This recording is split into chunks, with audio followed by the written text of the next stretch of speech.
You know, out here on the blacktop, you learn to measure your life in miles. It's the simplest math there is. But a man can run 5 million miles, see every corner of this country from the swamps of Louisiana to the frozen shores of the Puget Sound, and still find himself stranded. Not on the shoulder of some forgotten highway with a blown gasket, but stranded in the middle of a conversation with his own family. It's the strangest thing. You spend a lifetime hauling the goods that connect this country, the steel and the lumber and the food that builds homes and feeds families. But you look up one day and realize you've failed to connect the most important points on your own map. There are these gaps, these quiet, empty stretches between a father and a son, and a grandfather and a grandson. They're the toughest miles of all, the ones that carry the heaviest load, because the cargo is all the things you never said. This story, this is about a run like that, a trip across those quiet miles. And before we get this load properly on the road, for any new ears just tuning in, long stories are what we do here. My name's Jed. This is your spot for a tale to make the miles fly by, a co-pilot to keep you company when the silence gets too loud. I'm glad to have you with us. It all started, as these things often do, with a phone call that had the familiar, high-pitched whine of an engine running way too hot. It was my son, Michael, calling from Denver.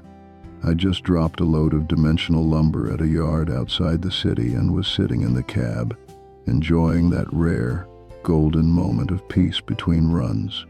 The logbook was up to date, the thermos was still half full of hot coffee, and the old girl was idling smooth as silk. It was a perfect, quiet moment. And then the phone rang. Michael's a good man, don't get me wrong. Works hard, maybe too hard, but I know which tree that particular apple fell from. He's a big shot in the tech world now. Speaks a language of servers and data streams that's as foreign to me as ancient Greek. He was in a jam, a real 5-alarm fire. A last-minute work trip to Singapore had popped up. A canceled flight for his wife to take their boy to her sister's. A babysitter with the flu. It was a whole pile-up of logistical problems. "Dad," he said, and his voice was all tight and fast, like a rookie driver trying to talk his way out of a way station violation. "I know this is a hell of an ask, a real imposition, but I'm in a bind. I need a delivery picked up. It's precious cargo. Precious cargo." The words just hung there in the quiet of my cab.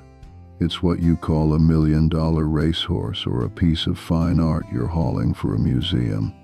It struck me as a strange way to talk about your own kid, my grandson, Leo. It sounded like he was another item on a bill of lading, something to be scheduled and shipped. But I heard the desperation under it all. And in that desperation, I saw a younger version of myself. A man always juggling a manifest and a family, and dropping the family more often than not. "Of course, son," I said, the words coming easy. "You just tell me where and when. We'll be there." The where turned out to be the 7th circle of hell, also known as the underground parking garage of a corporate apartment complex downtown. One of those new, sterile places that look like they were built out of stacked-up smartphones. All cold concrete, fluorescent lights that hummed with a soul-killing buzz, and air that smelled recycled and dead. Driving my old Kenworth down that steep ramp felt like steering a river barge into a tomb. The truck, with its honest road dust and chrome that had seen a million sunrises, was an intruder, a living thing in a world of concrete and plastic. I found the designated spot and idled, the big cat engine a low, rumbling protest against all the quiet order. Michael came rushing out of the elevator, a mobile phone. clamped to his ear like a medical device. He was a whirlwind of frantic energy, trying to juggle a duffel bag, a backpack, and a conversation with someone halfway around the world. He gave me one of those apologetic, frustrated looks, pointing at his phone as if to say, asterisk, see? It's not my fault, I'm too busy to be a father right now, asterisk. And looking at him, a ghost climbed into the cab with me. I saw myself, 35 years old, standing in the doorway with a packed duffel bag, explaining to his mother, my Sarah, why I had to take that run to Florida, why I had to miss Michael's school play. Asterisk, it's a priority load, honey. I'll make the next one, I promise. Asterisk, the guilt from all those broken promises, it's a funny thing. It's not a heavy weight, not like a full load of steel. It's more like a misaligned trailer, always pulling you just a little bit to one side, a constant, nagging drift you can never quite correct. Leo trailed a few steps behind his father, an island of stillness in the middle of the storm. He's 12, a good-looking kid with a shock of dark hair, but his face was a closed book, and it was a book he wasn't even reading. He was staring down at a tablet he held in both hands, his thumbs moving silently across the glass. That screen was his whole world, a portable fortress of solitude. The handoff was clumsy, painful to watch. Michael ended his call, stuffed the phone in his pocket, and gave his son a quick, one-armed squeeze that was more of a push than a hug. Be good for your grandpa, okay, buddy? I'll call you from the airport.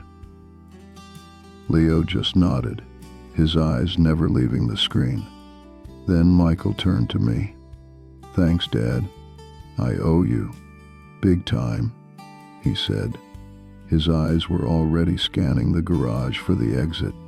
The moment felt less like a son thanking his father and more like a dispatcher signing off on a completed pickup.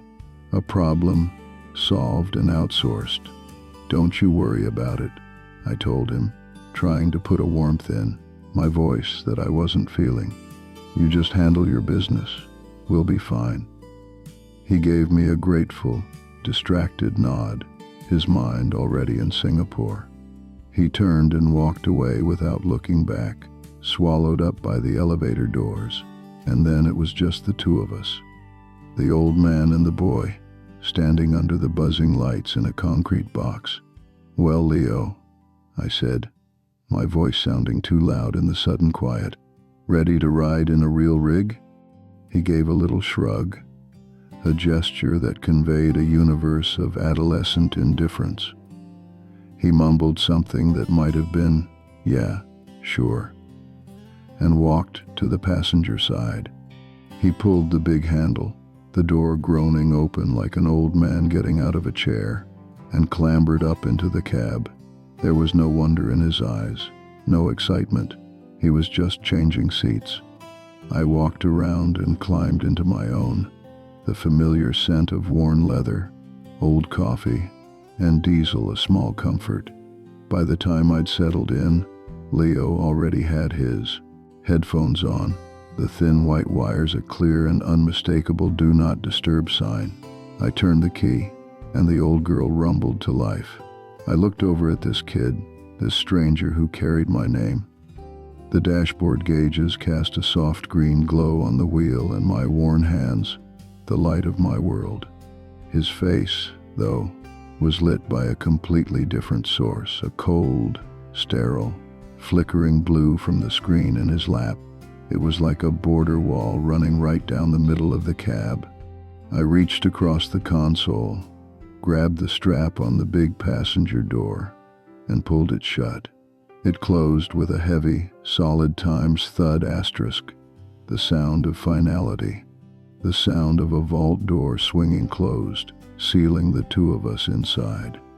As I eased the rig up the ramp and into the fading Denver light, I glanced in my side view mirror. It was just an empty parking garage, but for a second, I saw my son's car speeding away, and I felt a familiar 40-year-old pang, the pang of a father leaving. Only this time, I wasn't the one driving away. I was the one left behind, with the quiet cargo. Leaving Denver behind is a feeling I've always cherished. It's like breaking the surface of the water after a long dive.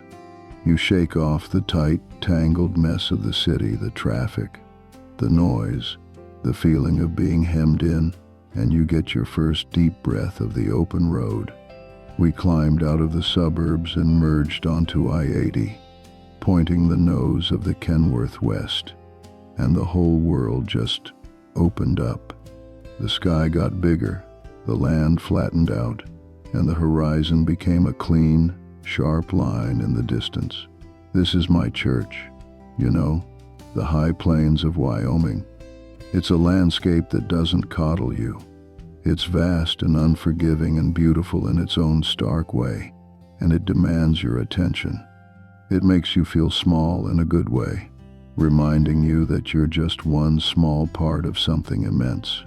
But in the cab with me, there was no sense of immensity. There was only the 10-inch universe of that tablet.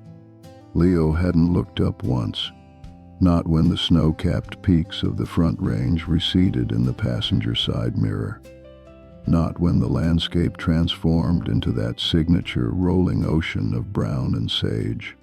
The sheer scale of the world scrolling past his window was being completely, utterly ignored. It was like sitting next to a man who's brought a book to the Grand Canyon. The frustration began to build in me, a slow, simmering heat, like an engine running low on coolant. I felt this desperate need to make him times C asterisk. "Hey, look there," I said, my voice sounding unnaturally loud. I pointed off to the right. "See him? Pronghorn, fastest land animal in North America, you know." A small herd of them was flowing over a low rise, their white rumps flashing in the afternoon sun. It was a beautiful sight. Leo glanced up from his screen for maybe a full second. His eyes registered the window, the landscape, and then flicked back down. "K," he said. Not "okay," just the single, clipped letter. An hour of the engine's drone went by. I tried again. "We're coming up on the old Ames Monument here in a few miles. Big stone pyramid out in the middle of nowhere. They built it to honor the guys who financed the Union Pacific Railroad. Looks like something the Egyptians left behind." This time, I got a shrug. Not even a letter, just a slight, dismissive lift of his shoulders.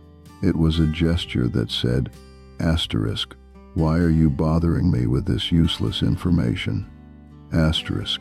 Each attempt was like tossing a pebble against a fortress wall, a thick, invisible wall of glass built out of pixels and processors. And then, he made the wall a tangible thing. He reached into his backpack, pulled out his headphones, and carefully fitted the white buds into his ears. He didn't look at me. It was a deliberate act of disconnection, a final severing of the last thin wire that connected our two worlds. The cab, which is my sanctuary, my office, my whole world on wheels, suddenly felt 100 times smaller. It wasn't a space of comfortable solitude anymore.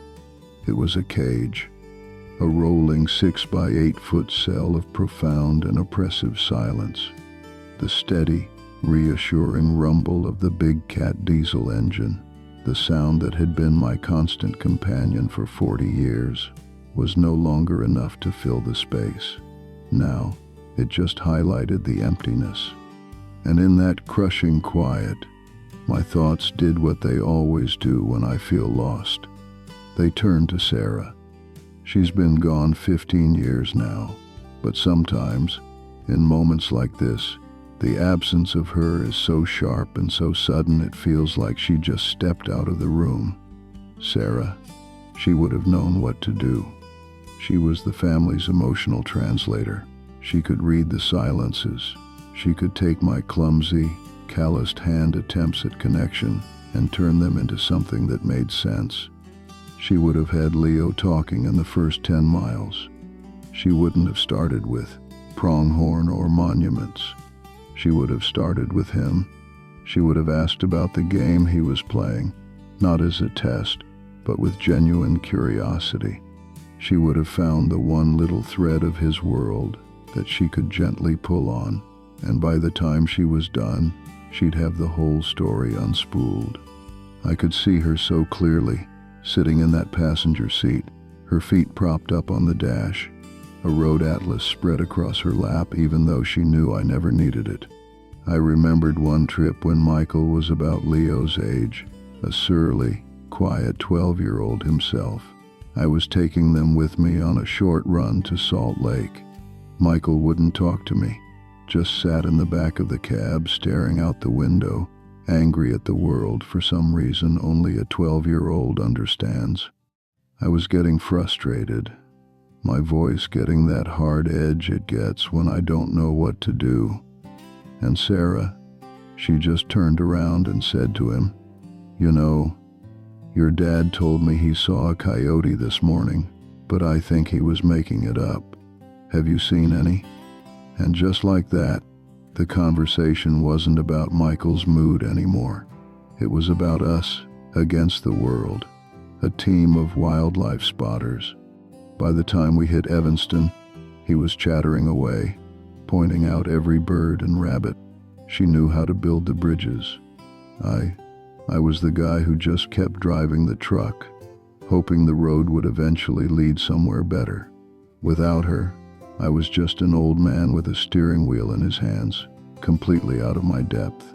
Her absence was a passenger in the cab with us, a quiet, somber presence that made me feel my own inadequacy like a dull ache in my bones.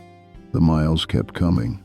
Laramie, Rawlins, Rock Springs. The names on the green highway signs were the only things that changed. The sun arced across the vast Wyoming sky, its light shifting from the bright, hard glare of afternoon to the soft, golden honey of evening. The shadows of the buttes and hills grew long, stretching like dark fingers across the high plains. The world outside the windshield was putting on a spectacular, silent show. Inside the cab, it was a stalemate, a frozen tableau. Leo sat hunched over his glowing screen, his head bobbing almost imperceptibly to a beat only he could hear. I sat with my hands at 10 and 2, my eyes on the road, my mind 1,000 miles away, lost in memories and frustration.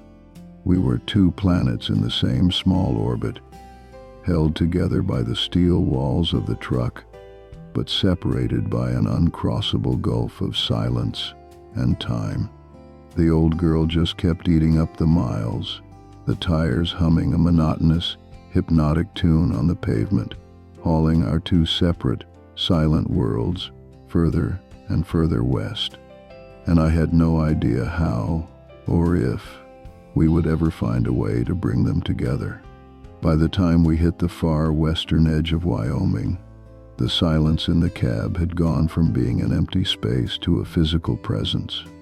It was getting thick as gear oil in a deep freeze, a heavy, cold quiet that seemed to take more effort than talking. My own thoughts were starting to echo back at me, and I knew I had to do something.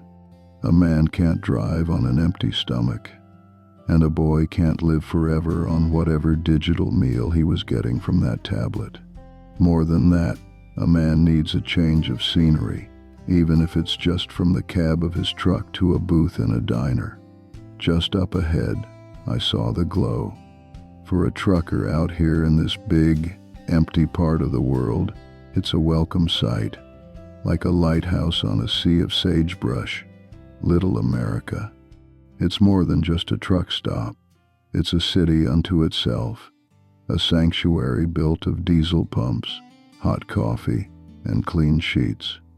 For 40 years, This place has been a port in the storm for me, a place to refuel the tanks and the soul, a place that's always felt a little bit like home. I geared down, the old girl's Jake brake rumbling a happy chorus as we rolled down the off-ramp. I navigated the familiar maze of the parking lot, finding a spot in the long rows of sleeping giants, and killed the engine. The sudden absence of that deep, steady rumble was a silence of a different kind, a peaceful one. "All right, time for some grub," I announced, trying to sound cheerful. Leo slowly took off his headphones, blinking like a mole coming up into the sunlight. He looked out at the sprawling complex, the bright lights, the other trucks, with a complete lack of interest. To him, it was just another building. To me, it was a landmark on the map of my life. The second I pulled open the heavy glass door to the diner, the smell hit me. You know the one. It's the holy trinity of the American road: frying bacon, strong coffee, and the faint, sweet tang of diesel that clings to every driver's jacket. It's the smell of 1,000 pre-dawn breakfasts, of conversations with strangers who feel like brothers, of a hard day's work about to begin or a long night's drive finally ending. For me, that smell is pure comfort. I watched Leo as he walked in behind me. He wrinkled his nose. He was like a wildlife photographer's kid being dragged through the jungle. This was my natural habitat, and to him, it was just a strange, loud, smelly place he didn't understand. We slid into a booth with worn, cracked green vinyl that had probably held more tired truckers than the bunks in all the sleepers outside. A waitress with a beehive hairdo and a name tag that said Flo slid 2 glasses of ice water onto the table and gave me a warm, familiar smile. "Evenin', hun," she said to me. "What can I get for the handsome driver and his co-pilot tonight?" "I'll have the hot beef sandwich with extra gravy, Flo. And keep the coffee comin'," I said. She nodded, then turned her pen toward Leo. And that's when the real culture shock began. She handed him a laminated menu, a big floppy thing with pictures of glistening omelets and towering stacks of pancakes. I watched his face. He stared at that menu like it was a faulty wiring diagram he couldn't make heads or tails of. His eyes scanned the familiar names: the big rig breakfast, the flatbed platter, the overdrive omelet, as if they were written in a dead language. He looked trapped. "Do you guys have Wi-Fi?" he asked, his voice quiet, almost a whisper. Flo just blinked at him. "Honey, the only connection we guarantee here is the one between the coffee pot and your cup." She meant it as a joke, but it sailed right over his head. I watched him, and it was like seeing a zoo animal released into a strange, new environment. He was on display, and he knew it. All around us was the low, comfortable murmur of my world. 2 drivers in the next booth, their heads bent close together, swapping stories about a bad way station in Nebraska. A table of older guys in dusty boots and greasy gimme caps, laughing a loud, rumbling laugh that shook the sugar dispenser. The clatter of heavy silverware on thick ceramic plates, the hiss of the grill from the kitchen. It was a symphony to me. To Leo, it was just noise. He finally gave up on the menu, closing it and pushing it to the center of the table as if it were contaminated. "I'll just have fries," he said to Flo. "Just fries, hun. You sure? We got a great chicken fried steak tonight."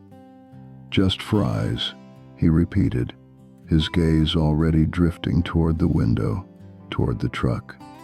That was it. That was his entire attempt to engage with this world. He was minimizing his exposure, taking the path of least resistance, his only goal to get back to the one place he felt safe. the passenger seat of my Kenworth, where his digital sanctuary awaited. We sat in silence as we waited for the food. I drank my coffee. He tapped his fingers on the table, a nervous, impatient rhythm. The food came.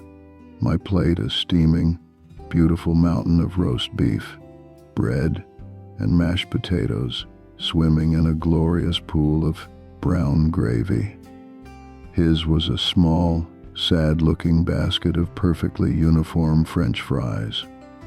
The meal was one of the loneliest I've ever eaten, and believe me, I've eaten my share of lonely meals, but this was different.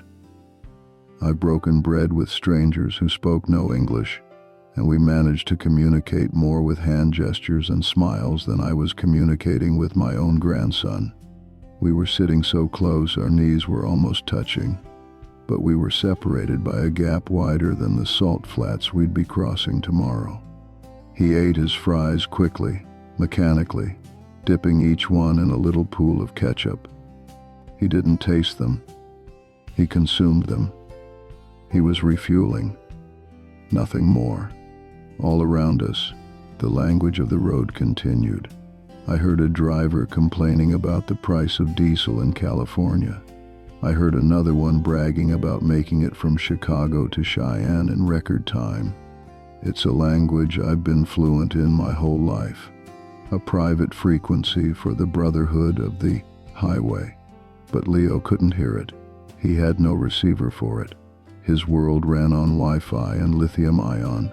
Mine ran on diesel and diner coffee. He finished his last fry and looked at me, his eyes silently pleading. Asterisk, can we go now? Asterisk. I took a last, long sip of my coffee, paid the bill at the register, and left Flo a good tip. We walked back out into the cold Wyoming night, the wind sharp and clean after the thick, greasy air of the diner. Leo practically sprinted the last few yards to the truck, yanking the door open and climbing inside like a man escaping a burning building. As I settled back into my own seat and fired up the engine, he was already putting his headphones back on. The blue light from his tablet flared to life, and just like that, he was gone again. The dinner hadn't bridged the gap. It had just made it clearer, dug it deeper. I put the truck in gear and pulled out of that little island of light, back into the vast, consuming darkness of the interstate, feeling more alone than I had before we'd stopped. We rolled on from Little America, the truck's tanks full but the cab feeling emptier than ever. The failed experiment at the diner had settled between us, heavy as a load of wet lumber. I felt like I'd just been handed back an exam I'd failed, a big red F for grandfathering. We crossed into Utah, and the landscape began to change, the rolling plains giving way to strange, sculpted rock formations and long, empty valleys. The sun was dipping low, painting the western sky in strokes of orange and bruised purple. It was the kind of big, lonely, beautiful that usually fills me up. But tonight, it just seemed to make the silence inside the cab feel even more profound. The CB radio was on, but it was mostly just a habit. In this day and age, with everyone on their cell phones, the airwaves are mostly dead, a ghost of a technology. I keep it on for the sound, I think. The gentle, constant hiss of static is a kind of company, a sound that promises connection even when there isn't any. It's the sound of the road itself breathing. For a couple of hours, that hiss was the only thing that broke the monotony of the engine's drone and the silent, tinny beat leaking from Leo's headphones. And then, just as the last sliver of sun was melting behind a distant mesa, the static shattered. Breaker 1 to 9 for the westbound K-Whopper, with the empty log hauler behind him. You got a copy on this old long haul, Larry? The voice that erupted from the little speaker was a thing of beauty. It was a gravelly rasp, a sound that had been cured by 1,000,000 cigarettes and 10,000 cups of burnt truck stop coffee. It was a voice that had told stories and lies over this very channel since before I'd even had my first rig. It was an old friend. I grabbed the mic, the cool, worn Bakelite familiar in my hand. "You got him, Larry," I said, my own voice feeling rusty from disuse. "Jed here. Didn't figure you'd still be out polluting the airwaves. Thought you'd be home bouncing grandkids on your knee by now." A crackle of laughter came back. "Hell, Jed, if I stayed home, the wife'd have me painting the garage. It's safer out here. What's your 20? I'm looking at mile marker 150, and there's a four-wheeler convention about 5 miles ahead of you. Looks like a fender bender has 'em all stacked up like cordwood. 10-4 on that, good buddy," I said, already easing my foot off the accelerator. "Appreciate the heads up. Any bears hiding in the bushes between here and Salt Lake?" "Nah. The chicken coop at the port of entry was all shut down when I rolled through. But you watch yourself around Echo Canyon. Saw a plain white rapper sitting pretty in the median, probably waiting for some young buck to try and set a new land speed record. And the lot lizards down at the pilot are looking mighty hungry tonight." We went on, like that for another minute. A rapid-fire exchange of coded information that was as natural to us as breathing. It was the old language, the private shorthand of the highway. We were two ships, passing in the vast, dark ocean of the continent, flashing our lights to say, "Times I see you, brother. You are not alone out here." Asterisk. "All right, Larry. You keep the shiny side up and the greasy side down," I said. "Gonna back off now. Catch you on the flip side." "You do the same, Jed. 10-4. The static returned, but the cab didn't feel as empty anymore. It was like a friend had just stopped by for a quick visit. I hung the mic back on its hook, and in my peripheral vision, I caught a flicker of movement. I didn't turn my head, didn't want to spook him. But I saw it. Leo had pulled one of the white buds from his ear. His head was tilted slightly, a look of intense concentration on his face. He was listening. I expected him to put the headphone back in. I waited for the wall to go back up.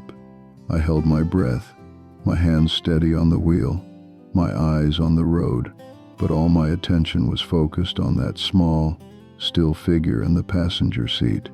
The silence stretched. The tires hummed. The faint hiss of the CB filled the void. Then, a small voice cut through it. Who was that? The question was so quiet, so unexpected, I almost didn't register it. It was the first real question he'd asked all day. The first sign that he was aware of a world outside his own screen. I kept my voice casual, easy. That was an old road dog. Fella by the name of Long Haul Larry. I've known him, well, only on this radio, for probably 30 years now. Leo was quiet for another long moment. I could feel him processing that. Then, another question. What's a flip side? I couldn't help but smile. He hadn't just heard noise. He'd been parsing the language. A small crack had just appeared in the fortress. A tiny little fissure, but it was a start. The flip side, I began, feeling like a history professor dusting off a forgotten artifact, is the return trip. You see, back before everyone had a phone in their pocket, this little box, I tapped the CB with my knuckle. This was our internet. This was our social network. It wasn't about posting pictures or arguing with strangers 1,000 miles away. It was about right here, right now. The next 20 miles of road. It was a lifeline. I glanced over at him. He had taken the other headphone out now. He was looking at the CB radio, at its simple knobs and glowing channel display. as if seeing it for the first time. When the channels were busy, I continued, the memories flooding back. It was like a party line for the whole damn highway. You knew everything you needed to know. You knew where the accidents were, where the cheapest fuel was, where the best chicken fried steak was waiting for you. You knew who was broken down on the shoulder and needed a hand. It was a community. We looked out for each other. This little box, this voice in the static, it made this big, lonely job feel a little less lonely. He didn't say anything. He just watched the road for a while, the lights of the occasional eastbound truck washing over his face. He didn't pick up his tablet. He didn't put his headphones back in. He just sat there, in the quiet, with the hiss of the static and the rumble of the engine. For the first time, he seemed to be in the truck times with times me, not just in it. I didn't push it. I didn't ask another question or offer another story. I just let the moment breathe. I knew better than to try and force a door open. You just have to wait for the latch to click. And for the first time since we'd left that cold concrete garage in Denver, I heard it. A faint, hopeful click. The first small victory in the long haul across the quiet miles. You know, there's a different kind of quiet that comes after a long, hard silence is broken. The first silence, the one we'd been driving in for hundreds of miles, was heavy. It was a dead weight in the cab, an 80,000-pound load of things unsaid. But this new quiet, the one that settled in after my chat with Long Haul Larry, was different. It was light. It was watchful. It was the kind of quiet you get just before dawn, when the world is holding its breath, waiting for the sun. The great wall of silence between me and the boy hadn't crumbled. Not yet, but that little crack of curiosity had let some of the pressure out. The air in the cab felt easier to breathe. We drove on like that for another hour, maybe more. Leo hadn't put his headphones back in. His tablet lay on the seat between us, its screen dark. He was just there, present, watching the ribbon of asphalt unwind in front of us, watching the distant lights of a ranch house drift by like a lonely star. I didn't want to break the spell. I knew if I pushed it, if I tried too hard to fill the space, the wall would go right back up. So I just drove, my hands steady on the wheel, letting the old girl eat up the miles as we pushed deeper into the Utah night. It's on these long, dark stretches that a man's mind can start to wander. You need something to anchor it. For some guys, it's talk radio. For others, it's books on tape. For me, it was always music. But my CD player gave up the ghost somewhere back in the Obama administration, and the radio out here was nothing but static and preachers promising damnation. I needed to check my logbook, make sure my hours were straight before we crossed into Nevada. I flipped open the glove compartment, and a small avalanche of my life on the road spilled out. Old fuel receipts, a spare pair of reading glasses, a tire pressure gauge, a handful of fuses, a dog-eared map of Idaho from 1998. It was a mess. It was my mess. My fingers were rummaging through the clutter, searching for a pen that worked, when they brushed against it, a small, hard rectangle of plastic. I pulled it out. It was a cassette tape in a clear case, cracked at the hinge.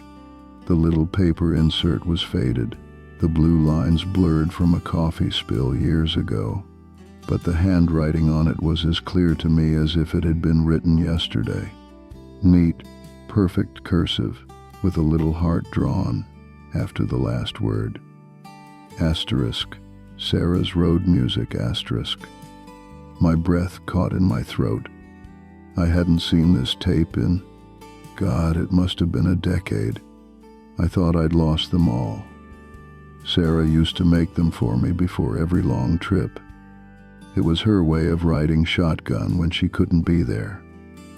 Her way of keeping me company through the long, lonely nights. I held the tape in my hand, the plastic warm from the cab's heat, and for a second, I wasn't a 68-year-old man in the middle of nowhere. I was 35 again, standing in the doorway of our little house, the scent of her perfume in the air, as she tucked a new tape into the perfume pocket of my jacket and kissed me goodbye. My old Kenworth is a classic. She's got her quirks, her groans and rattles, but one thing she has that the new rigs don't is a tape deck. A real, honest-to-God cassette player, right below the CB. On pure instinct, without even thinking about it, I reached out and pushed the tape into the slot. There was a solid, mechanical clunk times as the deck took it, a sound that was as much a part of my past as the rumble of the engine. A moment of tape hiss, a sound like a whisper from a ghost, and then music filled the cab. It wasn't the cold, perfect, digital beat of Leo's world. It was warm, human, the sound of an old folk singer, a man with a voice like worn leather and a gently finger-picked acoustic guitar. The sound quality was terrible, the tape warbling a little on the high notes, but it was real. It was alive. It was the sound of a memory. I started talking, and I don't think I was even talking to Leo at first. I was talking to the memory, to the empty space in the passenger seat where Sarah should have been. "Your grandmother," I said, my voice a little rough. "She made these for me, dozens of them over the years." I cleared my throat and kept my eyes on the road. She had a theory about it. She'd say, "Jed, a good song can shorten the road by 100 miles. A good tape can get you all the way from Flagstaff to Fresno without you even noticing." She hated the silence, said a truck cab was too small a space for a man to be alone with all his thoughts. I risked a glance over at Leo. He was sitting perfectly still. His eyes were on me, and his expression was one I couldn't quite read. It wasn't boredom. It was open. "This guy here," I said, gesturing toward the speaker as the man on the tape sang a sad, beautiful song about a river. This was one of her favorites. She'd put him on the B side of every tape. "The coming home side," she called it, said his voice was the perfect soundtrack for the last 100 miles, when you're tired and road sore but you can finally smell home on the wind. I kept talking, the stories just unspooling with the thin brown ribbon of the tape. I told him about the time Sarah put a recording of herself telling a silly joke right in the middle of a song, just to make me laugh in the middle of a blizzard in Montana. I told him how she chose each song with a purpose, matching the music to the miles I'd be driving fast, upbeat stuff for climbing the Rockies, slow, thoughtful songs for crossing the endless flats of the Dakotas. Each tape was a map of her heart, a carefully curated journey she was sending me on. And then I saw it. It was a small movement, but it felt as significant as a mountain shifting. Leo reached out, his hand moving slowly, deliberately. He picked up his tablet, and for a second, I thought the spell was broken. I thought he was retreating back into his fortress. But he didn't turn it on. He just turned it over, placing it face down on the seat between us. The cold blue light that had been the defining feature of our journey, the very symbol of the wall between us, was gone. The cab was instantly transformed. The only light was the warm, soft green and amber glow from the dashboard, the light of my world. And that light fell on both of us now. It lit his face, and for the first time, I saw not a disconnected kid, but a quiet, thoughtful boy, his eyes full of a new kind of curiosity. He didn't say a word. He didn't have to. The gesture said everything. Asterisk, I'm here. I'm listening. Asterisk. The old folk singer kept singing his sad, beautiful songs. And in the warm, dark cocoon of the cab, something amazing happened. The music became a bridge across 15 years of loss, across a generation of technology, across the quiet, lonely miles that had separated a grandfather and his grandson. For Leo, it was the sound of a grandmother he'd barely gotten the chance to know, a voice from a past he was just discovering. For me, her voice wasn't on the tape, but I could hear it as clear as day. I could hear her telling me about this singer, hear her soft laugh, feel the warmth of her hand on my arm. We weren't two separate people in a truck anymore. We were, for the first time, sharing the same moment, the same memory, the same song. The steady, deep rumble of the engine was no longer the sound of isolation. It was the bass line to Sarah's music, the rhythm of our journey, a shared heartbeat carrying us together through the dark. There's a strange thing that happens when you're hauling a heavy load. You can roll along a flat, easy stretch of road for hours, the engine barely breaking a sweat, and you can almost forget the 40 tons of steel or lumber or whatever it is riding behind you. It's an illusion of ease, but the road always reminds you there's always a mountain waiting, and when you hit that first steep grade, the illusion shatters. The engine digs in, the turbo starts to whine, and you feel every single ounce of that weight. The mountain tests you. It tests the machine, and it tests the man driving it. It separates the pros from the steering wheel holders. For us, that mountain was Sherman Hill. We'd spent the night in Cheyenne and got an early start, rolling out just as the sky was turning from a dark, bruised purple to a pale, hopeful gray. The mood in the cab was different. The comfortable quiet from the night before had carried over. Leo hadn't immediately retreated into his headphones.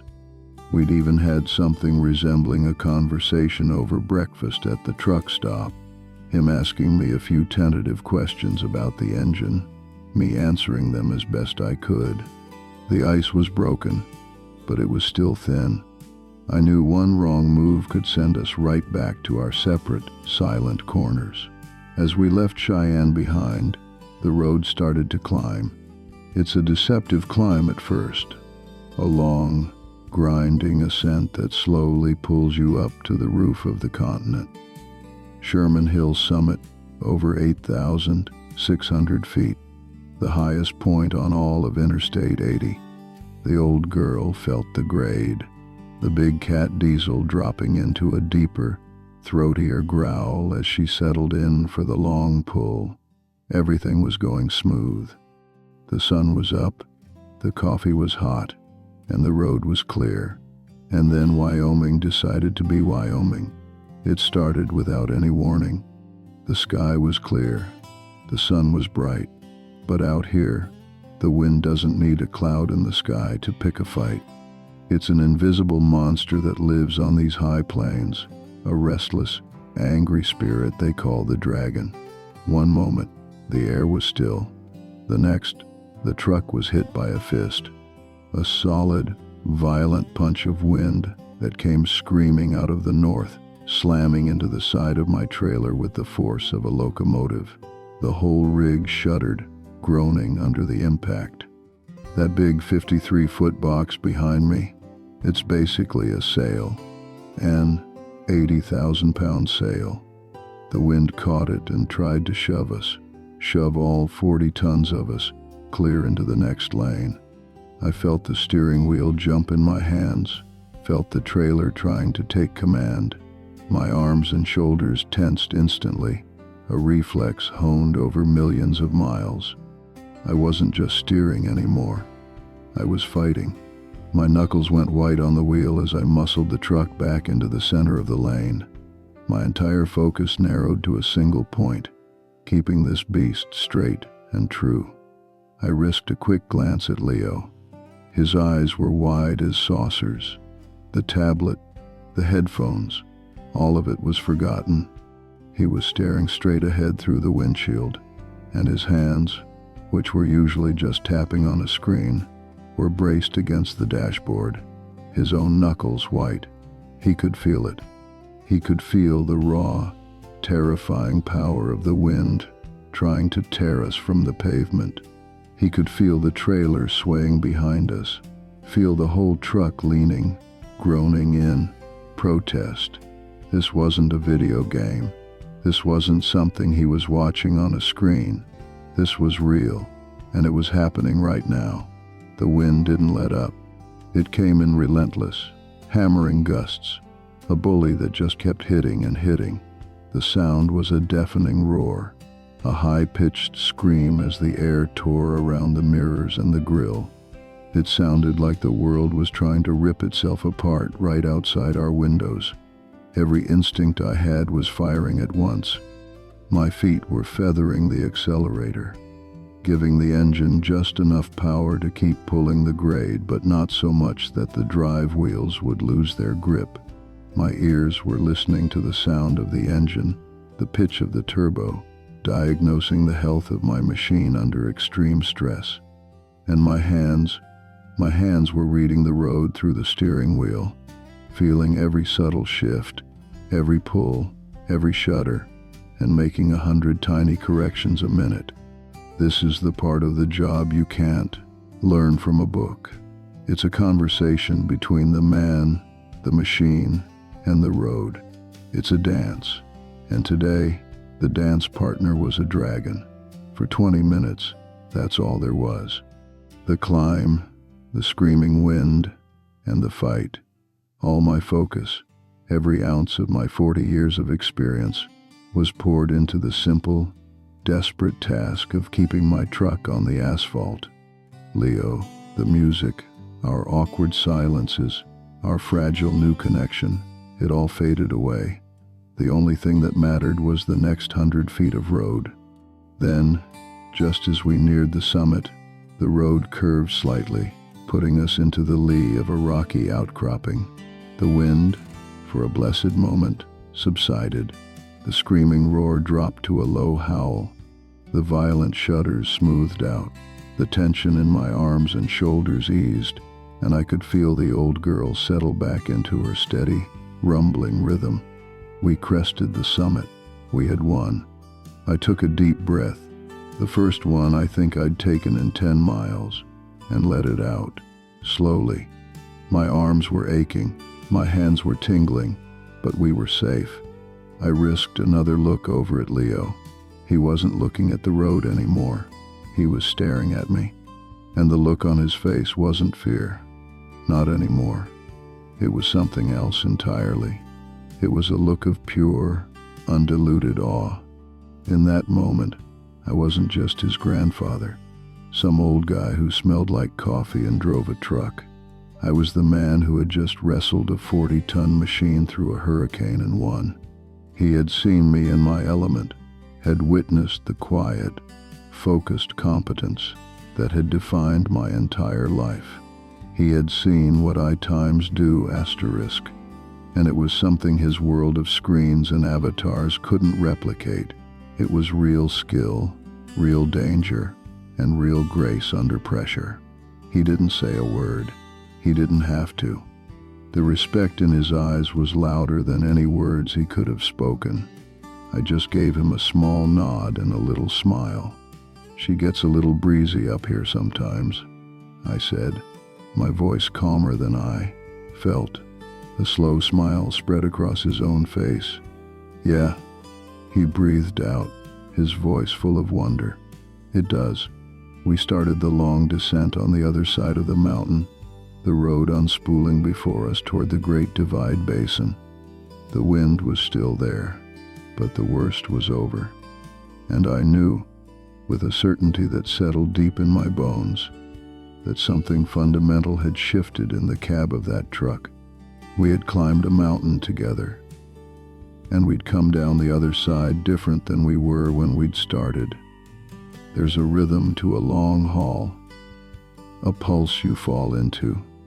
It's the steady, hypnotic beat of the tires on the expansion joints, the deep, reassuring thrum of the diesel engine, the gentle sway of the cab.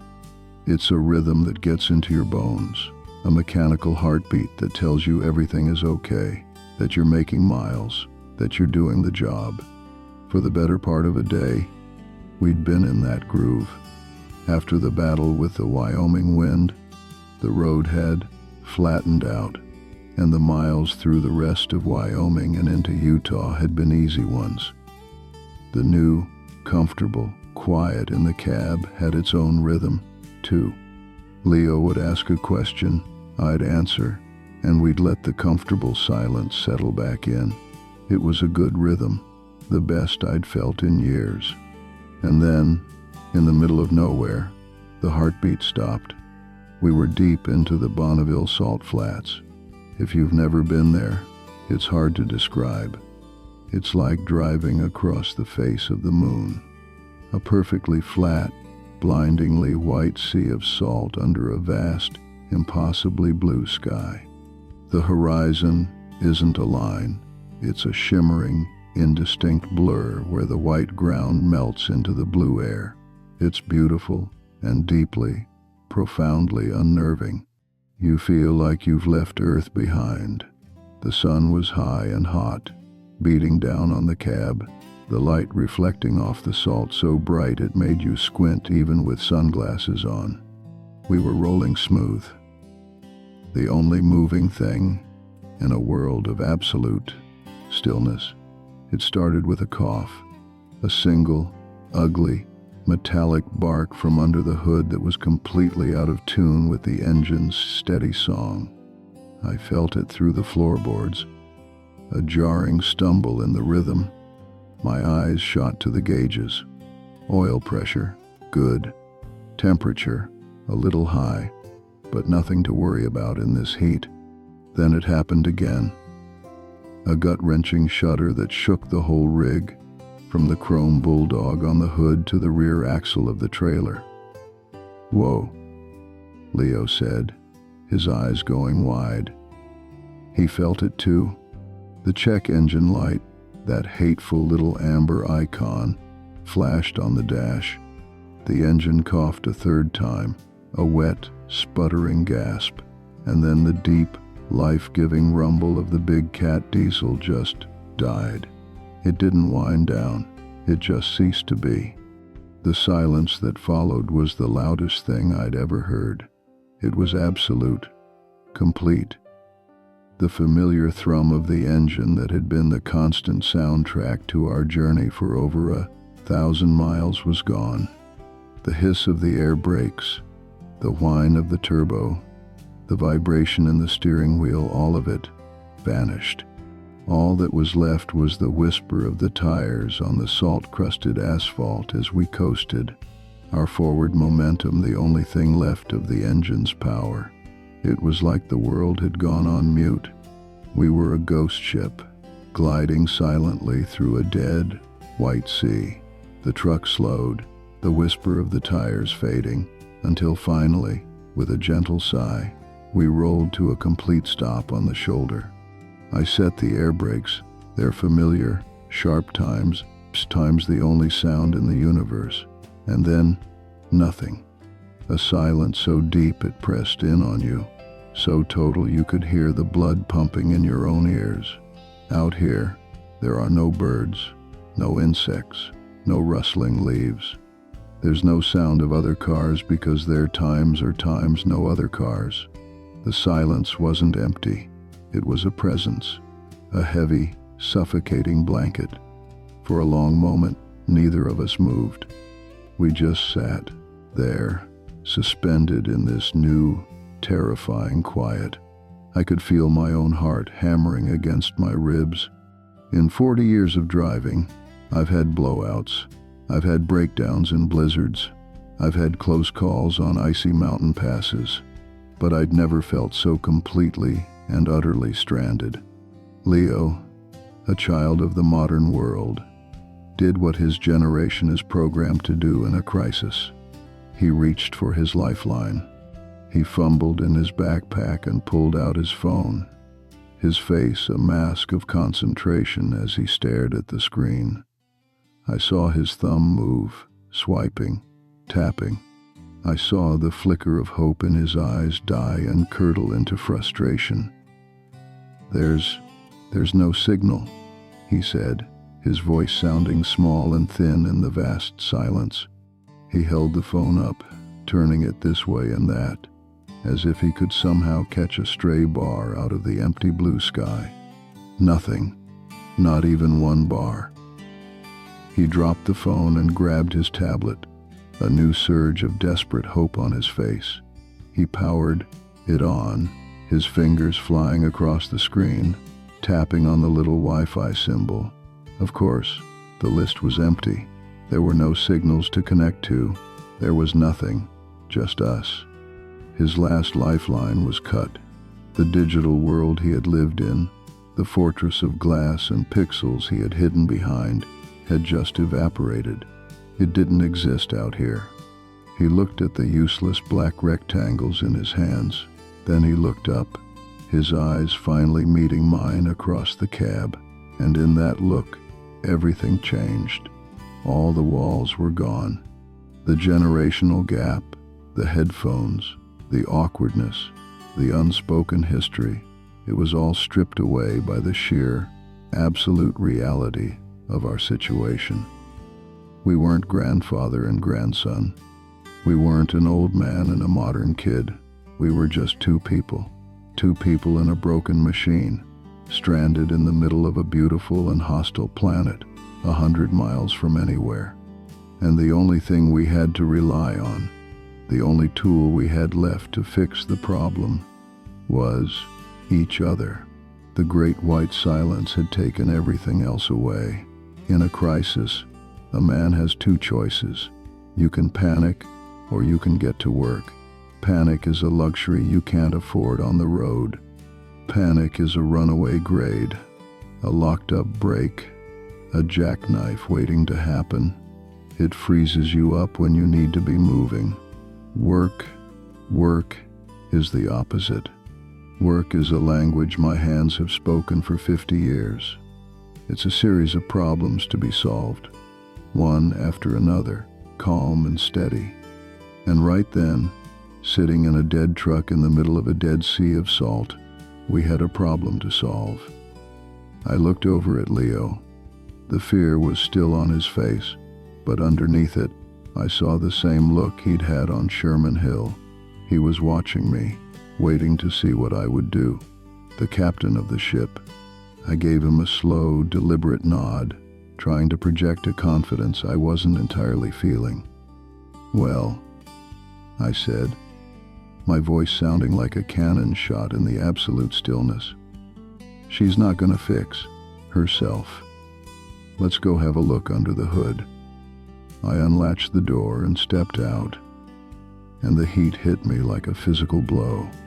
The air above the salt flats was superheated, a shimmering, wavy thing that made the whole world look like it was melting. The white ground was so bright, it felt like standing on a bed of light bulbs. I walked to the front of the truck and grabbed the handholds, putting my back into it to release the big clasps on either side of the grill. With a deep groan of protesting metal, I tilted the entire hood forward, revealing the massive, greasy heart of the old girl. The big red block of the Caterpillar diesel was radiating a heat so intense you could see it in the air, a convection oven of steel and oil. I stood there for a moment, just listening, not with my ears, but with my whole body. A good mechanic knows that a sick engine tells you a story. It tells you where it hurts. The way she'd sputtered, the suddenness of the shutdown, it didn't feel catastrophic. It didn't feel like a thrown rod or a seized piston. That's a violent, final sound, like a bomb going off. This was quieter. This felt like choking. It felt like starvation. My hands went to work on their own, a familiar diagnostic ballet. I checked the belts first, all tight, ran my hand along the big radiator hoses, no leaks. My eyes traced the wiring harnesses, looking for anything frayed or burnt. Everything looked good. It had to be fuel.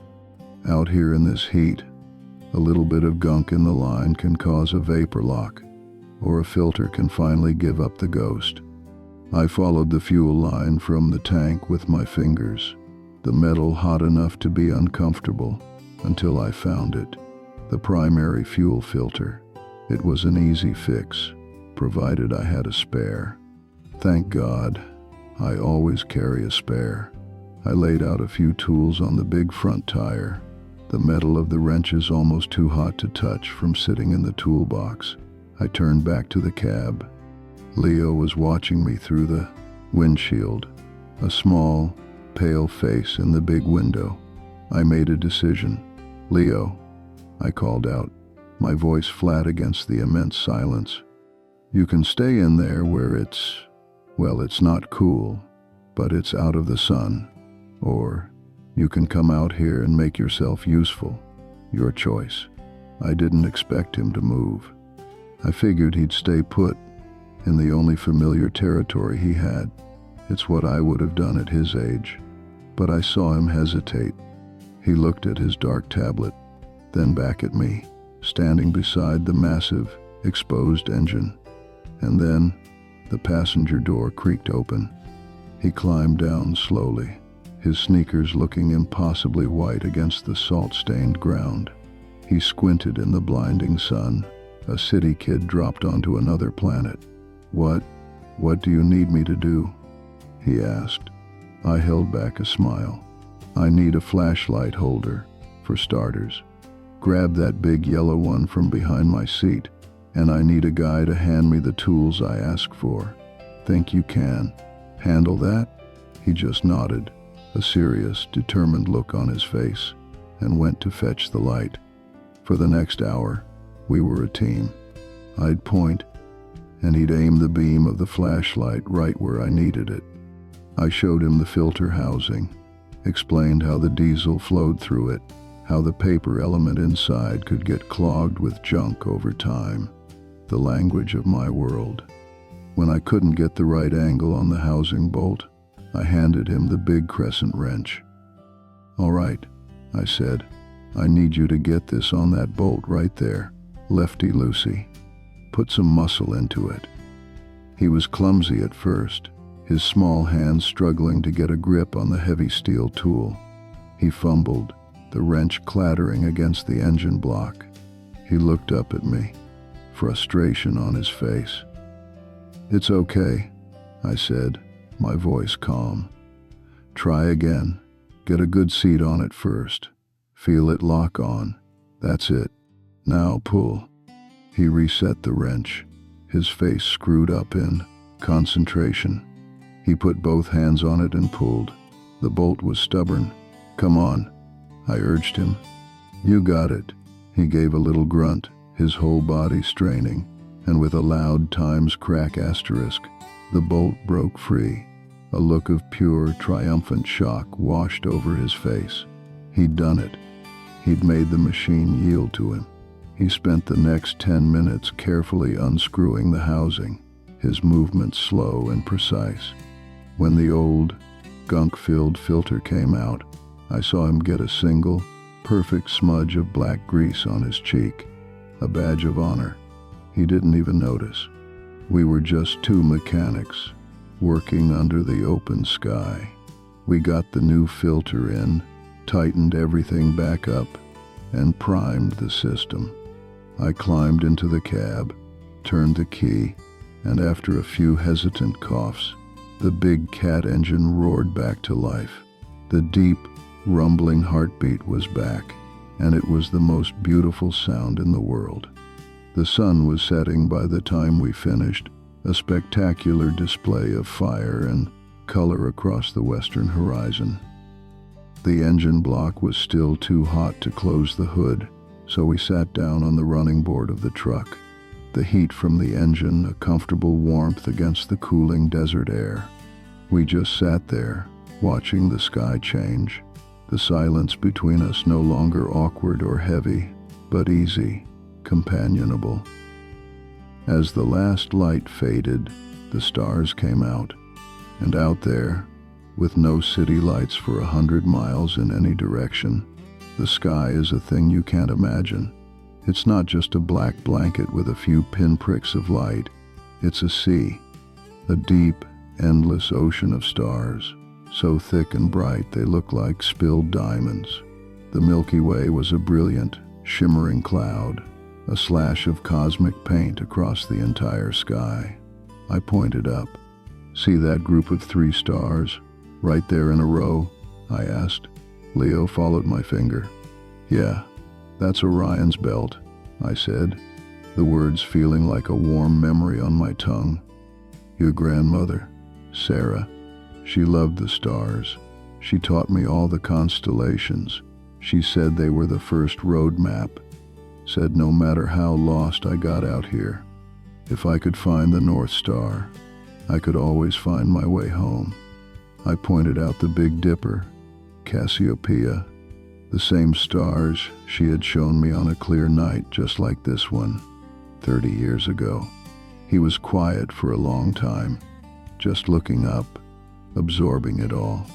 Then he pointed to a faint, fuzzy-looking patch of light near Orion's sword. "You know," he said, his voice full of a new kind of confidence, "that fuzzy spot, that's not a star. That's the Orion Nebula. It's a stellar nursery. It's a giant cloud of gas and dust where new stars are being born right now. The light we're seeing from it is over 1,000 years old." I turned and looked at him. He wasn't looking at me. He was looking at the sky, his eyes shining with a different kind of knowledge. "And the stars," he continued, the words tumbling out, "they're not just little lights. They're suns, like ours. Some of them are so big they end their lives by collapsing into black holes, places with so much gravity that not even light can escape." He went on, talking about light years and galaxies and nebulae, things he'd learned from videos and articles on that tablet of his. He was using his world to explain mine, the modern sky meeting the ancient one. I just listened, a slow, genuine smile spreading across my face. Here we were, a grizzled old road dog and a screen-addicted kid, stranded in the middle of nowhere. And we'd found it. We'd found a common language, written in grease and starlight. A truce, born not of words, but of mutual respect. The truck was fixed, but that felt like the lesser of the 2 repairs we'd made that day. Getting the old girl running again after being dead on the salt flats felt like a resurrection. The rumble of the engine was more than just a sound. It was proof of life. It was a promise that we weren't stranded, that the journey could continue. And as we rolled out of that vast, white emptiness and back onto the proper blacktop of I-80, the feeling inside the cab was completely different. It was like we'd gone through a furnace together and come out the other side, forged into something new. The quiet miles weren't so quiet anymore. The headphones were gone, tucked away in his backpack. The tablet was somewhere in there with them. Leo had become my co-pilot, not just in name, but for real. He was watching the road, his eyes sharp and curious. He asked questions, smart ones. He wanted to know what the pyrometer measured, why the air pressure gauges had 2 needles, what the worst load I'd ever hauled was. It was a genuine thirst for knowledge, and I was happy to quench it. Our conversation flowed easy and natural, punctuated by long, comfortable silences where the only sound was the hum of the tires and the steady rhythm of the engine. It wasn't a wall between us anymore. It was our shared soundtrack. By the time we rolled into Elko, Nevada, the sun was low again, and my stomach was telling me it was time for a real meal. Not just fuel, but food. I knew we couldn't go back to a big, impersonal place like Little America. That was a monument to the old way we were. The two strangers sharing a cab. We needed something different, something that matched the new feeling between us. I pulled off the main drag and navigated the Kenworth down a side street, the big truck looking like a whale swimming up a creek. I found what I was looking for, a small, standalone diner called the Silver Spoon. It was a classic, one of those places that has probably been there since the highway was just a two-lane road. It had a fresh coat of paint, but you could see the years of history underneath. A simple neon sign in the window glowed a warm, friendly red. It was a local joint, a place with roots. We climbed down from the cab, and the air smelled of sagebrush and the coming cool of the desert night. Inside, the Silver Spoon was everything I'd hoped it would be. It was small and clean, with a long Formica counter and a half-dozen red vinyl booths. It wasn't bustling or loud, just a low, comfortable hum of conversation from a few local couples and an old rancher sitting at the counter. It smelled like grilled onions and fresh coffee, not old grease. We slid into a booth by the window.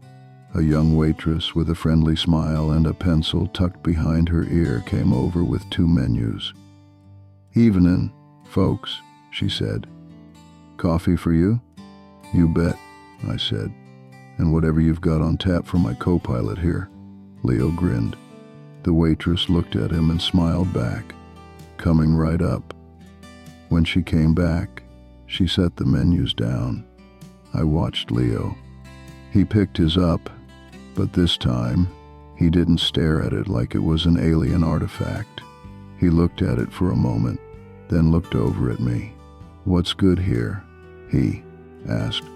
The question was so simple, but it was a universe away from the kid who had defensively ordered just fries 24 hours ago. It was a question of trust. "Well," I said, leaning forward like I was sharing a secret. "A place like this, you can't go wrong with the meatloaf. But I have a feeling their cheeseburger is the real deal. A real hand-pressed patty, not one of those frozen pucks. That's what I'm getting." He nodded slowly, considering it. "Okay," he said. "I'll have that too, the cheeseburger." Our conversation during that meal was the easiest it had been all trip. He told me about his friends back home, about a video game he was trying to beat that involved building complex virtual machines. I found myself genuinely fascinated as he described the logic and engineering he was using. In return, I told him about the time I had to haul a load of live chickens from Arkansas to California in the middle of July. "Worst load of my life," I said, shaking my head at the memory. It was 110 degrees across Arizona. I had to keep the trailer vents open, and every time I stopped, the whole truck stop smelled like a giant chicken coop, feathers everywhere. And the noise, 1,000 chickens all complaining about the heat at the same time. It was enough to drive a man insane. I told him how one of them had escaped at a fuel stop in Kingman, and I'd had to chase this one stupid renegade chicken around the parking lot for 20 minutes, with a dozen other drivers laughing their heads off at me. As I described the scene, I saw a smile start to form on Leo's face, and then it happened. He laughed. It wasn't a little chuckle or a polite snort. It was a real, honest-to-God belly laugh, a clear, bright sound that filled the little diner. It was the sound of a 12-year-old boy, happy and relaxed, and hearing it, well, it was music. It was the best sound I'd heard in a decade. It was the sound of a quiet mile finally being crossed. The waitress came by to refill my coffee, and she paused. looking at the two of us. She had a gentle, knowing smile on her face. "You know," she said, "it's real nice to see a grandpa and his grandson out on a road trip together. You don't see that much anymore." She didn't know the half of it. She didn't know that just a day ago, that label wouldn't have fit. We were just two relatives, sharing a ride, but sitting there, in that little diner in Elko, Nevada, with the easy conversation and the echo of his laughter still in the air, the label felt right. It fit perfectly. For the first time on this whole long trip, that's exactly what we were. You know, there's a danger in comfort.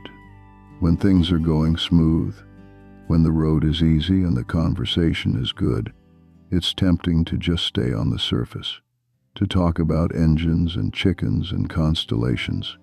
It's safe. But the real heavy loads, the ones that change you, they're never carried on the surface. To move that kind of weight, you've got to go deeper. You have to be willing to get vulnerable, to unlatch the doors on a part of your life you've kept sealed up for years. And that's a scary piece of road to turn down, because you never know what you'll find there. We had pulled over for the night at a quiet rest stop just inside the Nevada border. The desert air was cool and smelled of dust and sage. Most of the other trucks were already dark, their drivers asleep, the lots filled with the gentle, humming breath of idling reefer units.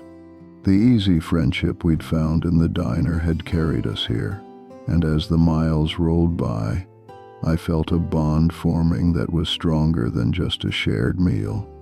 It was trust, and it was that trust, I think, that opened the door. I was sitting in the driver's seat under the dim glow of the dome light, doing something that's become a lost art in this digital age. I was filling out my paper, logbook. The ritual is as ingrained in me as breathing. The crisp feel of the paper, the specific boxes for each piece of information, the familiar scratch of my pen documenting the miles, the hours, the fuel stops. It's the story of my life, written in a language of numbers and place names. Leo, who was settling into the sleeper bunk behind the seats, was watching me. His usual curiosity, which had been aimed at the mechanical parts of the truck, now turned to this strange paper artifact. "What is that?" he asked, his voice quiet in the still cab. "This, my co-pilot, is a logbook," I said, turning a page to show him the grid. Before computers, this was a trucker's whole life. Every mile you drive, every hour you rest, every drop of fuel you pump, it all goes in here. It's the law, but it's more than that. It's a record. It's a map of where you've been. He leaned forward, his eyes scanning the columns of my neat, blocky printing. He saw the names of the towns: Cheyenne, Salt Lake City, Elko. Then he pointed to a page from a previous trip: Winnemucca, Gallup, Amarillo. "You've been everywhere, haven't you?"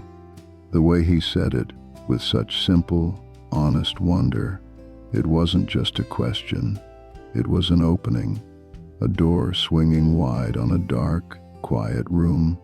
And I knew, in that moment, I could either close it with a simple yep, or I could be brave enough to step inside with him. I put the pen down and leaned my head back against the headrest, the worn leather cool against my neck. "Yeah," I said, my voice softer than before. "Yeah, I've been everywhere. That's the job. The trouble is, when you're everywhere, you're not anywhere." "Not really." I looked over at him. The curiosity on his face was mixed with a little confusion. He didn't understand. How could he? "I started driving long haul when your dad, when Michael was just a little boy," I said, the words feeling strange and heavy in my mouth. I hadn't spoken about this, not in years. He was maybe 4 or 5. and I was gone all the time. A week, 2 weeks at a stretch. I'd come home, and he'd be a little taller. He'd know a new word. He'd have a new favorite cartoon. I was missing it. I was missing his life in little 10-day chunks. The memory was so clear. It was painful. Me standing in the doorway with my duffel bag, a little boy with blonde hair clinging to my leg, his face buried in my jeans, crying for me not to go, and me prying his little fingers away, promising I'd be back soon, always promising. "The hard part," I said, my voice thick with the dust of old regrets, "is that after a while, it got easier to leave. The road, it's simple. The problems are mechanical. You got a flat tire, you change it. Engine trouble, you fix it. But at home, the problems are harder. Being a good husband, being a good father, there's no manual for that. And I wasn't very good at it. I didn't know how to be a father up close. It was easier to be the hero who came home with presents every 2 weeks. It was easier to hide in the work. I thought I was providing for my family, but what I was really doing was running away from them. And I think a part of your dad has been watching me drive away his whole life." The confession hung in the air between us, heavy and real. I had never said that out loud to anyone, not even Sarah. But saying it to her grandson, to this quiet, thoughtful boy, it felt right. It felt necessary.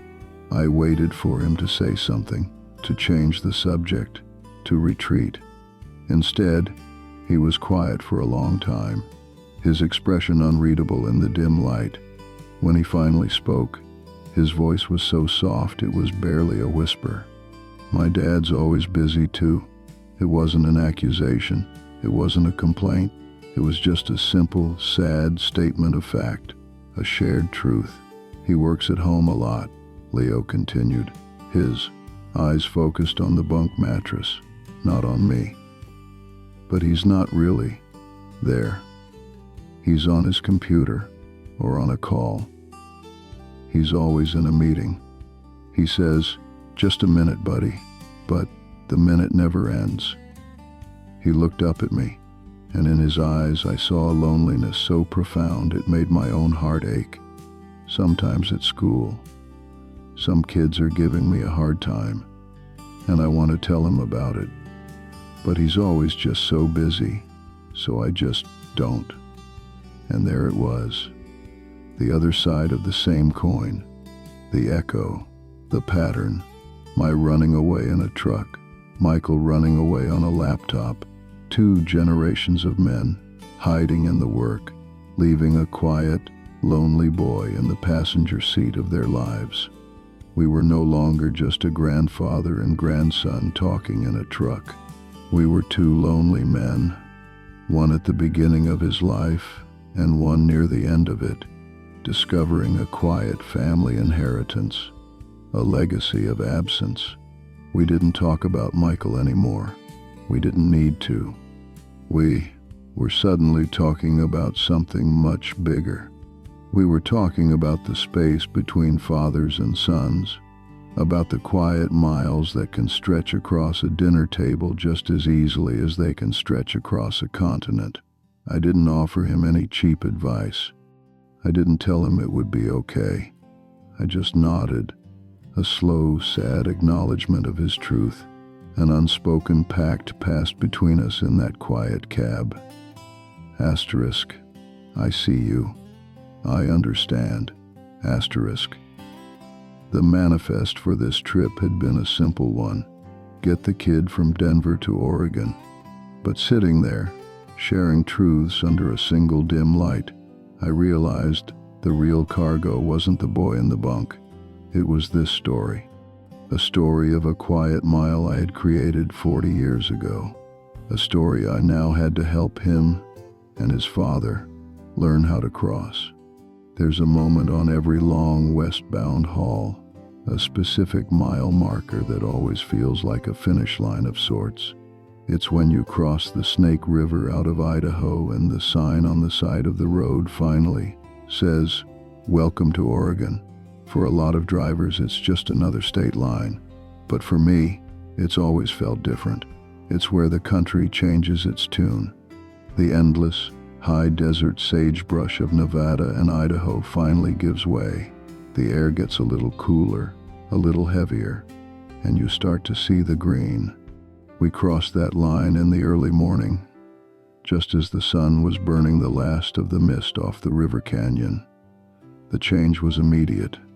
The pale, washed-out browns and grays of the Great Basin were replaced by the deep, rich greens of pine and fir. The landscape, which had been flat and wide open for 1,000 miles, began to climb and fold into rolling hills, and then into proper mountains. It was like the whole world had taken a deep, clean breath. The change on the outside of the windshield was a perfect mirror for the change that had happened on the inside. That last day on the road felt like a victory lap.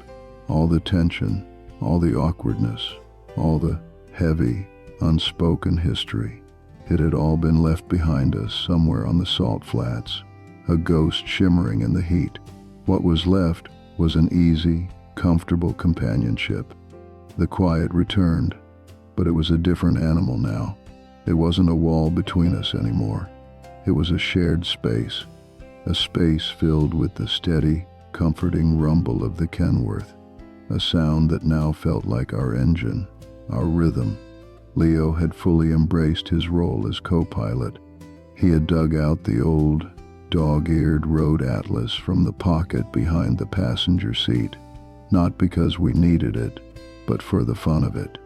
He'd spread the big, colorful pages across his lap, his finger tracing our route along the thin red line of the highway. "Hey, there's a scenic overlook in about 5 miles, he'd announce, his voice full of the authority of a navigator. "Says here it has a good view of the Blue Mountains." He was no longer a passenger being hauled from one point to another. He was an active participant in the journey. He was a partner. He even took over as the cab's DJ.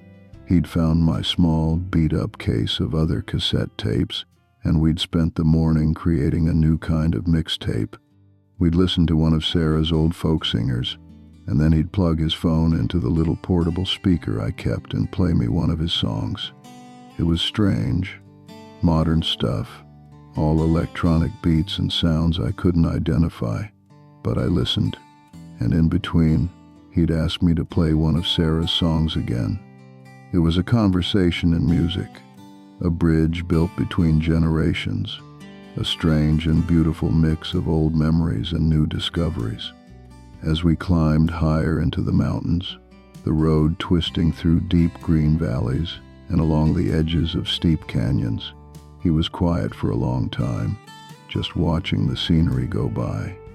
The landscape was spectacular, with snow-capped peaks visible in the distance, and tall, silent pines standing like sentinels along the road. He was finally seeing the world outside the truck, not just as something to look at, but as something to be a part of. Then, out of that comfortable silence, he asked a question that was so insightful, so far beyond his 12 years, that it hit me right in the chest. "Grandpa," he said, his voice thoughtful, "when you retire, are you going to miss it?" I had to take a second before I could answer. It wasn't just a kid asking about a job.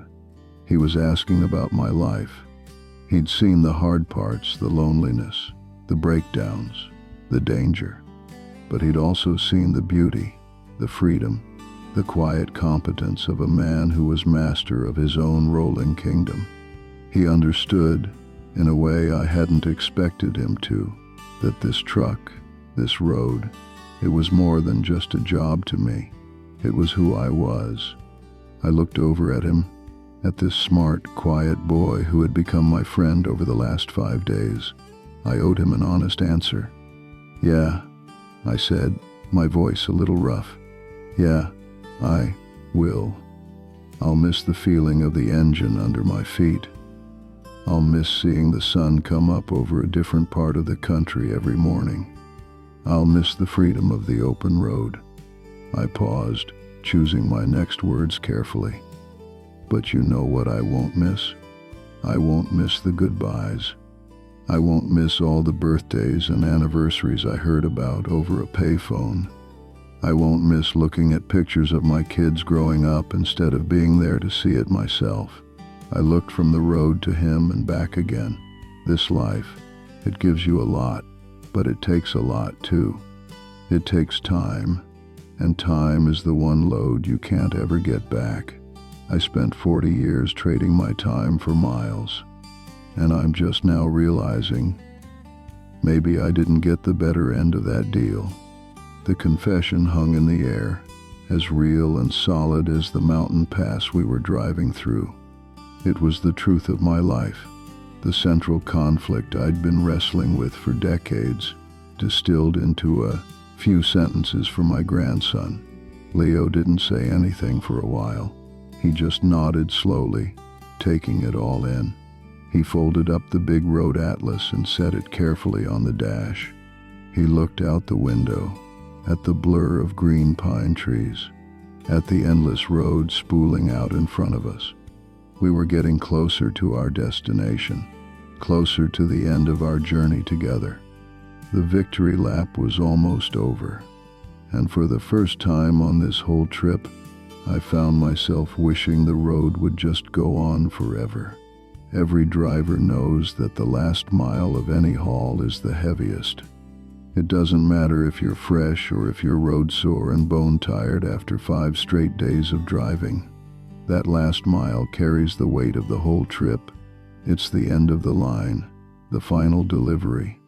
And as we rolled off the interstate and into the quiet, tree-lined suburbs where my son lived, I could feel that weight settling in. The change was jarring. 1 minute, we were on the wide open highway, a place of diesel and speed and infinite horizons. The next, we were navigating a maze of quiet, winding streets with names like Whispering Pines Lane and Meadowlark Court. My Kenworth, my rolling kingdom, which felt so perfectly at home on the interstate, looked like a spaceship that had landed in the wrong world.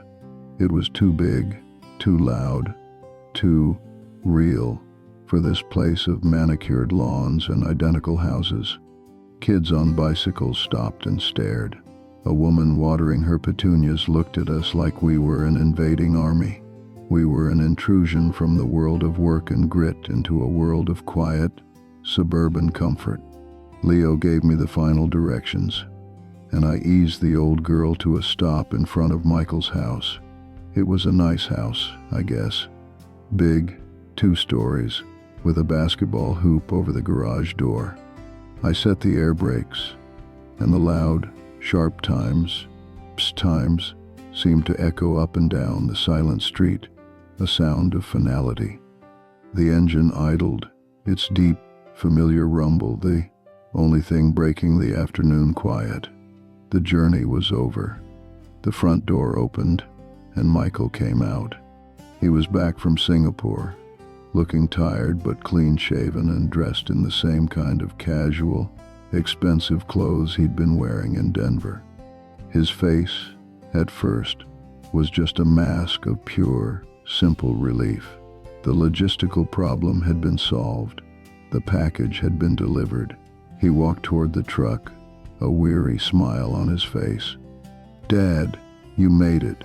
I can't thank you enough." His voice trailed off. He'd been looking at me, but his eyes had shifted to the passenger side, where Leo was hopping down from the cab. And what he saw clearly wasn't what he was expecting.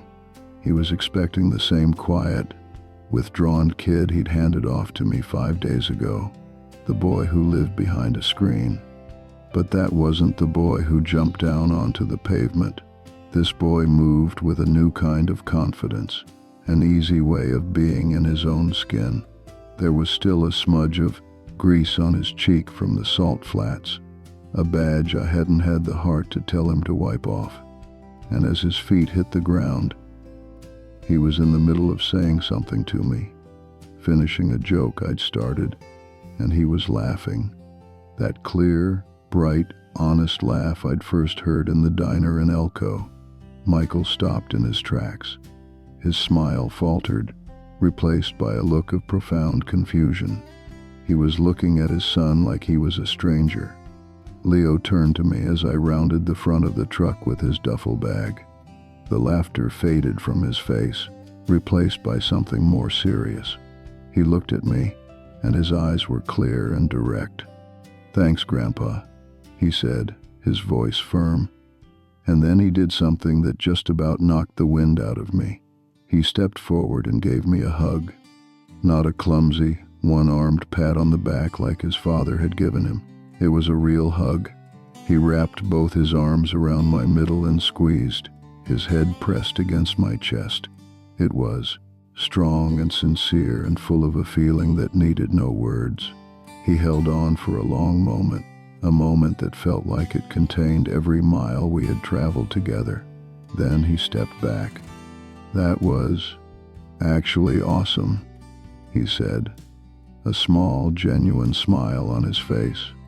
Over Leo's shoulder, my eyes met Michael's, and in that one long, silent look, a whole lifetime of conversation took place.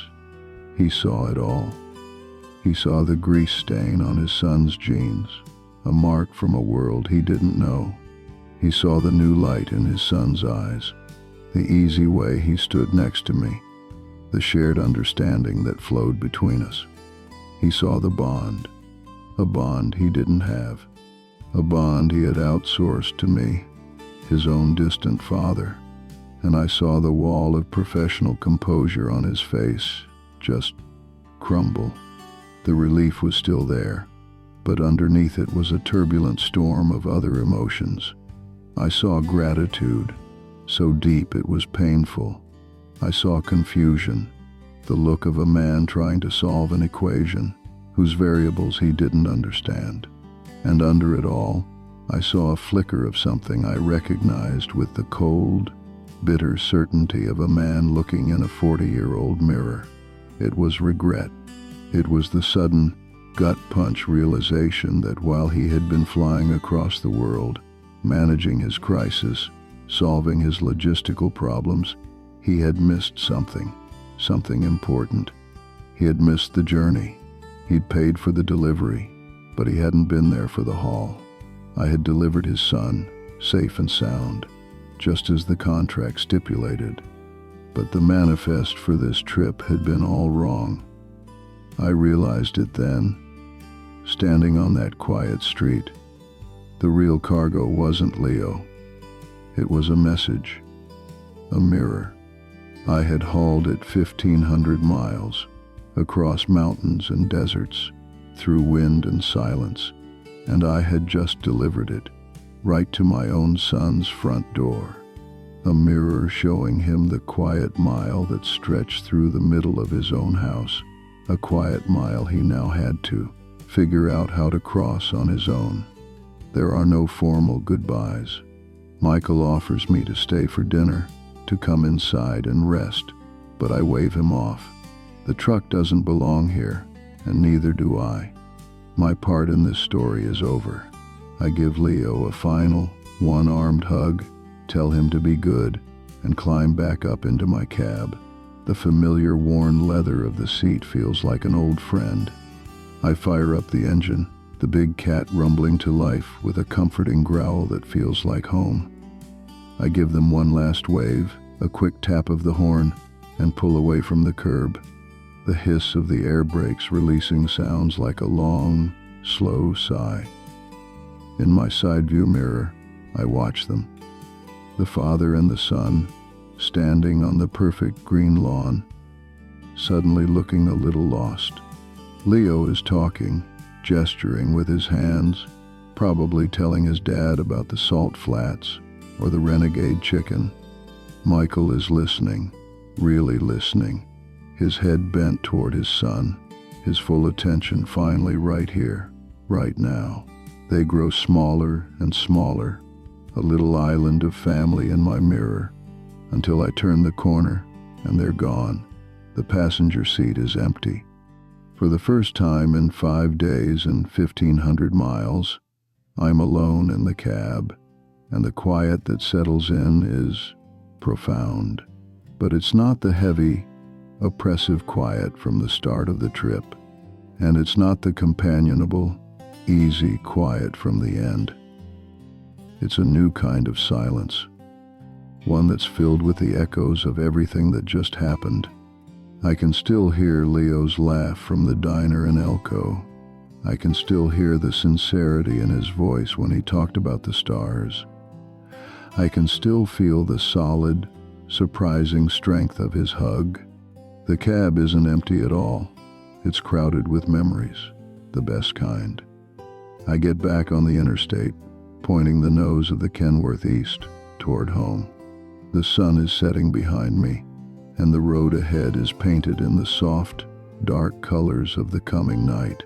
I feel the familiar fatigue of a long haul deep in my bones, the ache in my shoulders, the weariness behind my eyes. But this time, it's different. It's not the hollowed-out, soul-sucking exhaustion of just hauling freight. This is a good tired, a meaningful tired, the kind of tired you feel after a day of hard, important work, the kind of tired that lets you sleep sound at night. About an hour down the road, I see the blue sign for a rest area. On impulse, I pull off. I navigate the old girl into a spot at the far end of the lot, away from the other trucks, and kill the engine. I sit there for a minute in the sudden, peaceful quiet of the Oregon night, the only light coming from the soft glow of the dashboard. I think about my own kids, about Michael, and the long road he has ahead of him, a road I hope he has the courage to travel. And I think about my daughter, Clara. She lives in Chicago. We talk on holidays, exchange birthday cards, but a real conversation, the kind where you talk about nothing and everything. It's been years, too many years. Before I can talk myself out of it, I pick up my phone. I scroll through the contacts, my thumb hesitating for just a second over her name. Then I press the button. It rings once, twice, a third time. I'm about to hang up, figuring she's busy, when her voice comes on the line, a little surprised. "Dad, is everything okay?" It's the question you ask when someone calls you out of the blue. You assume it's an emergency, because why else would they be calling? And I realize, sitting there in the dark cab, that it's my fault she thinks that way. Our calls have become purely logistical, mechanical, just like my conversations with Michael used to be. "Everything's fine, sweetheart," I say, and my voice is a little rough. "Everything's perfect. I was just thinking of you, wondering how you were doing." There's a pause on the other end of the line, a silence filled with surprise and maybe a little suspicion. And then I hear her voice soften. "I'm good, Dad," she says, "and the wall is gone. I'm really good. Tell me where you are." And so I do. I tell her about my trip. I tell her about her nephew, about the grease on his cheek and the way he laughs. I tell her about the stars over the salt flats. I don't tell her about my regrets or the mirror I delivered to her brother. I don't have to. She can hear the change in my voice. We talk for a long, long time. We talk about nothing, and we talk about everything. When I finally say goodnight and hang up, the cab feels different again, warmer. I start the engine, the familiar rumble, a welcome sound. I pull out of the rest stop, merging back into the river of taillights on the interstate. The road ahead is dark, stretching out for thousands of miles. For 40 years, that road has been a thing that took me away from home, away from my family. It was a symbol of the distance between us. But tonight, It feels different. The manifest for this trip was all wrong. I see that now. My son thought he was just shipping his kid from point A to point B. But the real cargo wasn't my grandson. It was a second chance. A chance to fix a broken connection with a boy I barely knew. A chance to deliver a hard truth to a son I love. And maybe, just maybe, a chance to finally learn how to close the distance with the people who matter most. The passenger seat is empty, but I'm not alone. I've got the memory of a boy's laughter, the echo of a daughter's voice, and the ghost of a good woman's mixtape to keep me company.